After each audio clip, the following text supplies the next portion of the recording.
ജൈനമ്മ തിരോധാന കേസിൽ നിർണായകമായ വഴിത്തിരിവാണ് ഇന്നുണ്ടായത്. പള്ളിപ്പുറത്തെ സെബാസ്റ്റ്യന്റെ വീട്ടിൽ നിന്ന് കണ്ടെത്തിയ രക്തക്കറ അത് ജൈനമ്മയുടേതാണോ സ്ഥിരീകരണത്തിലേക്ക് അന്വേഷണ സംഘം എത്തിയിരിക്കുന്നു. തിരുവനന്തപുരത്തെ ഫോറൻസിക് ലാബിൽ നടത്തിയ പരിശോധനയിലാണ് ഇത് സംബന്ധിച്ച ഒരു സ്ഥിരീകരണം ഇപ്പോൾ ഉണ്ടായിരിക്കുന്നത്. സെബാസ്റ്റ്യന്റെ വീട്ടിൽ നിന്നും കണ്ടെത്തിയ രക്തക്കറ ഫോറൻസിക് സംഘം അന്ന് തന്നെ DNA പരിശോധനയ്ക്കായി അയച്ചിട്ടുണ്ടായിരുന്നു. ഒപ്പം ജൈനമ്മയുടെ സഹോദരനായിട്ടുള്ള സാവിയുടെ രക്തവും അന്ന് തന്നെ ശേഖരിച്ചിട്ടുണ്ടായിരുന്നു.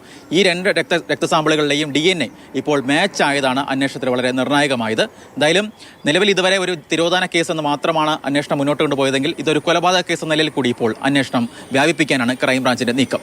ഈ കൊലപാതകം എന്തിനു നടത്തി എന്ന ചോദ്യത്തിന് നിലവിൽ ക്രൈംബ്രാഞ്ചിന്റെ ഉത്തരമെന്ന് പറയുന്നത് ജൈനമ്മയ്ക്ക് ഒരു 10 പവനോളം വരുന്ന സ്വർണ്ണമുണ്ടായിരുന്നു. ഈ സ്വർണ്ണത്തിന് വേണ്ടി പ്രതിയായിട്ടുള്ള സെബാസ്റ്റ്യനെ കൊലപ്പെടുത്തിയെന്നതാണ് നിലവിലെ ക്രൈംബ്രാഞ്ചിന്റെ തീരുമാനം. അത് ശരിവയ്ക്കുന്ന തരത്തിൽ പല തെളിവുകളും ക്രൈംബ്രാഞ്ച് സംഘത്തിന് ഇതിനോടകം തന്നെ ലഭിച്ചിട്ടുണ്ട്. പ്രത്യേകിച്ച് ചേർത്തലയിലെ ഒരു ജുവലറിയിലും സ്വകാര്യ പണമിടപാട് സ്ഥാപനത്തിലും സെബാസ്റ്റ്യൻ പലതരത്തിലുള്ള സ്വർണ്ണാഭരണങ്ങൾ വിറ്റിട്ടുണ്ടായിരുന്നു. ഈ വിറ്റ സ്വർണ്ണം അത്രയും ജൈനമ്മയുടേതാണെന്ന സ്ഥിരീകരണം ഇതിനോടകം തന്നെ ക്രൈംബ്രാഞ്ചിന് ലഭിച്ചിട്ടുമുണ്ട്.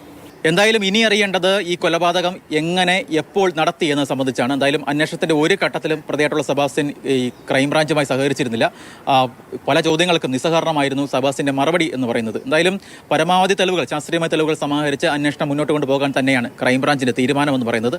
അതിനോടൊപ്പം തന്നെ കഴിഞ്ഞ 20 വർഷത്തിനുള്ളിൽ ചേർത്തലയിൽ നിന്ന് കാണാതായ മറ്റ് 3 സ്ത്രീകളുടെ തിരോധാനവുമായി ബന്ധപ്പെട്ടും സെബാസ്റ്റ്യൻ അന്വേഷണ പരിധിയിലാണുള്ളത്.